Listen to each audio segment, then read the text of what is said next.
Citizens, I have recently stumbled upon a discovery that is going to blow your mind, among other organs.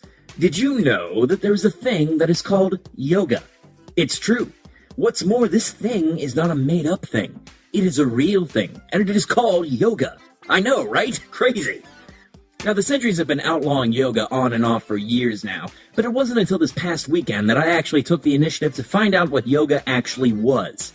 Contrary to what I believed, it wasn't just a glitch in the century's programming that was making them mispronounce yogurt, which means that all those years of avoiding sweetened dairy-based gels were for nothing.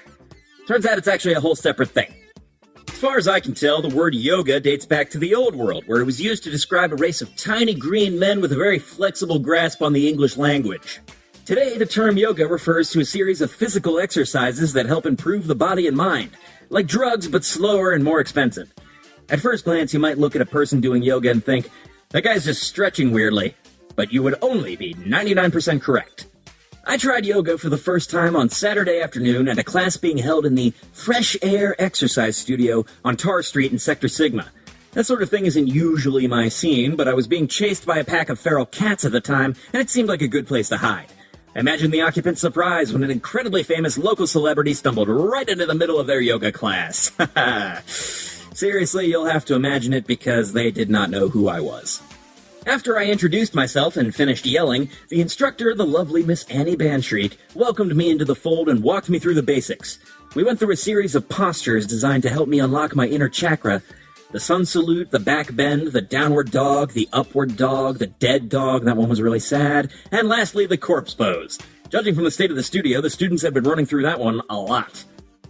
At first, I had thought that the Fresh Air Studio would be nothing more than a safe haven, in which I could hide from the murderous felines attracted to the smell of my oozing facial wound. But as we stretched and meditated, I found my mind drifting into a state of serenity and peace. For the first time since I can remember, I wasn't concerned with paying bills or obsessed with my show's ratings or haunted by the faces of all the people I've murdered. I emerged from the studio feeling rested, rejuvenated, and ready to face the day, and also the cats. Anyway, folks, I can't recommend yoga enough. It was a physically and spiritually fulfilling experience that really improved my mind and body. I'm probably never going to do it again, but that doesn't mean you shouldn't. Miss Banshreek will be running beginner, intermediate, and advanced classes every odd-numbered weekday until winter. Classes start at $40 and run for 9 weeks, or until the centuries catch on and burn down the studio with everyone inside, whichever comes first.